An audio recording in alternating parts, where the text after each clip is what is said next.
Erika finally gets her apology, and we get the last bit of foreshadowing before Kyle and Mauricio's big marriage breakdown reveal. Let's recap this week's episode of The Real Housewives of Beverly Hills.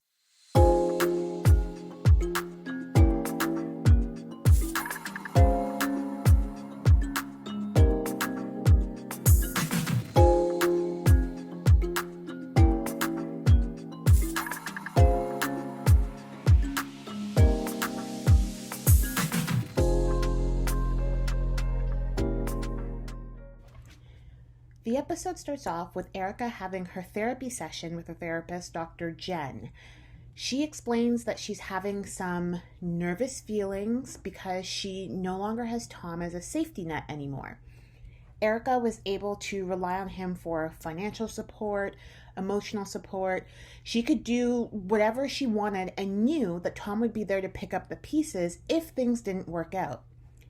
Erika brings up the fact that when she got notice of her winning her appeal with the earrings, she did not receive the apologies that she was expecting from the other ladies. When Erika did the release ceremony in Spain after Sutton spread Merce's ashes, she was mad, and she wanted the ladies to know that. Basically, when Erika's life was falling apart, she expected support from them, but she feels like all she got was judgment instead.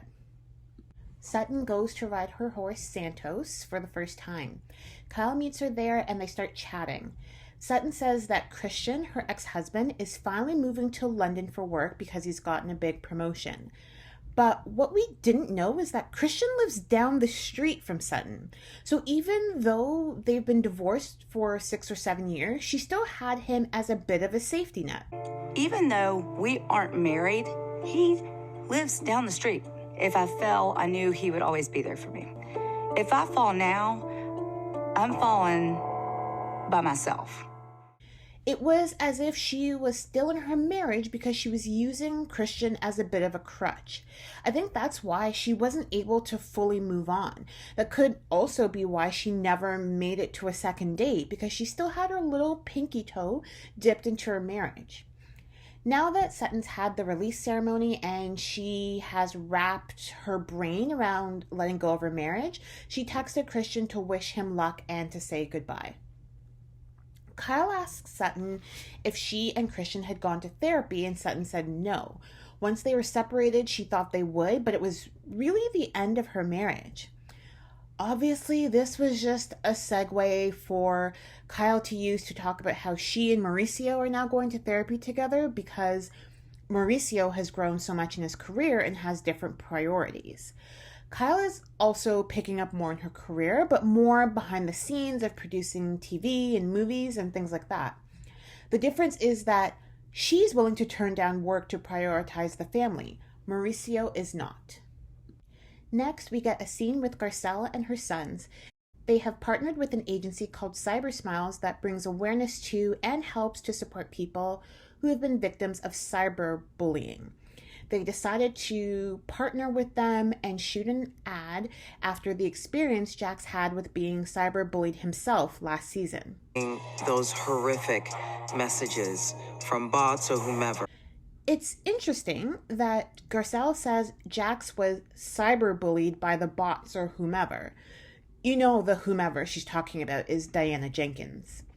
Garcelle fully believes that Diana is probably the one who orchestrated the online hate that Jax got at the end of last season.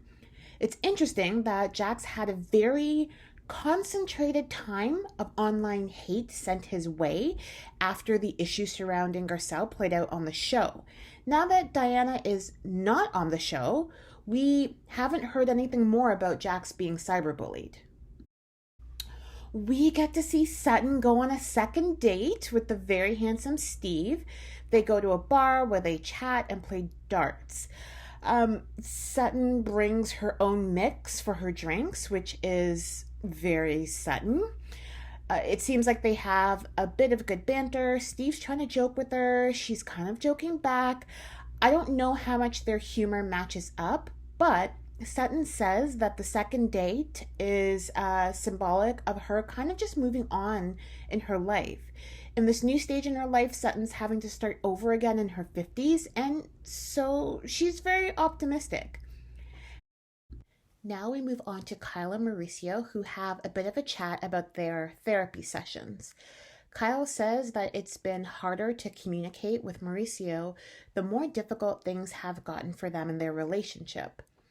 They repeat the line about it being a difficult year that we've heard every single time Kyle has mentioned Mauricio this season. So he feels like the therapy sessions are fun. Kyle corrects him and says it feels good. She also corrects him when he says the sessions are helping him be more in tune with himself. Kyle rephrases it to him being more reflective. Why can't he express himself the way he wants to? Weird. Basically, we learned that Mauricio is opening up 2 new offices every month around the world, which I'm sure is pretty intensive and is obviously why his focus isn't on Kyle anymore. Remember when Mauricio was all about Kyle? She said he would notice if she had a new freckle on her body, and now he can't keep up with her tattoo count.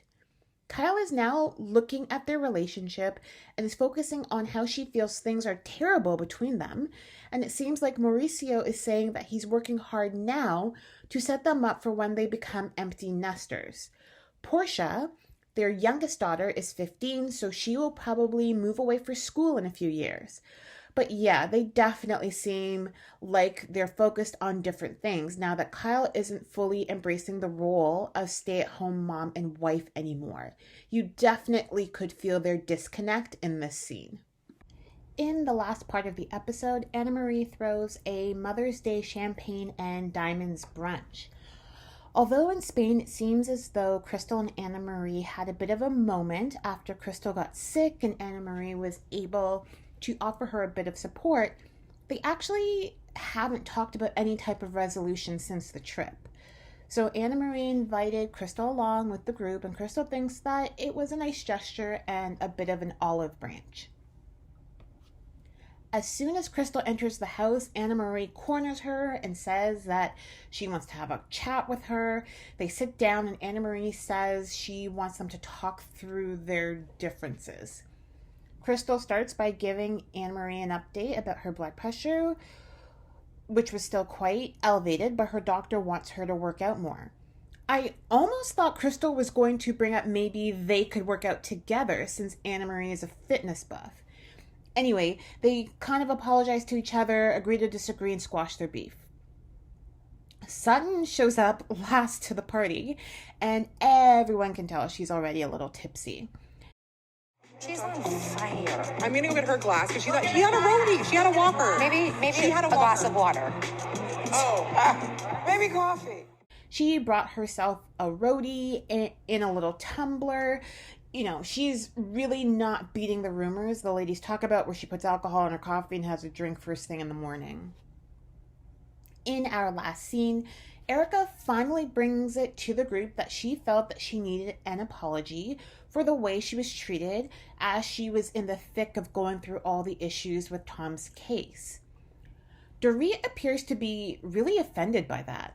Yes, but Erika, do you genuinely, don't believe that one line, 18 months of all the other support, that means nothing because I of didn't that say one? that. Garcelle was definitely not giving Erika an apology.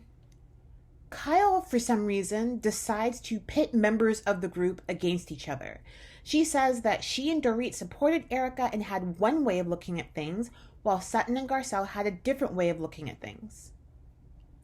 I don't know why Kyle felt the need to point that out in this moment.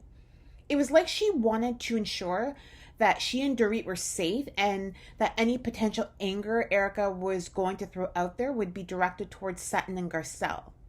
Sutton gives Erika a genuine apology.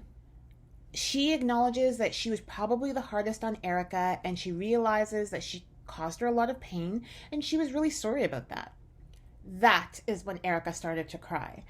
And not to be upstaged by Sutton, Kyle decides that she's going to offer a less substantial apology to Erika as well and say, if you think I wasn't defending you enough, you probably didn't realize it, but I'm very sorry if I hurt you, that I didn't defend you more. I feel like she saw Erika's reaction to Sutton and wanted to have a little bit of that herself. On the next episode, It's finally here, the season finale. That's when the group is shocked because it is reported in People magazine that Kyle and Mauricio are separating. So we know that's what the whole episode will be about. What did you guys think of this episode? Let me know in the comments. That's it for this week. Please be sure to like the video, subscribe to the channel, and we'll catch up next week. Bye.